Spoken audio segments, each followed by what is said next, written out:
old truck I used to own. It had a 15-foot tray on it. It was a Daihatsu tipper, but the tipper part didn't work.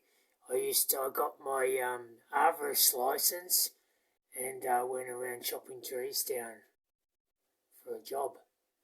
When I was younger, I would have been in my 30s when I was doing this. As you can see, it's pretty big pieces of red gum wood there. It was a good little truck, that. I think it was a 1970 model, 15-foot tray.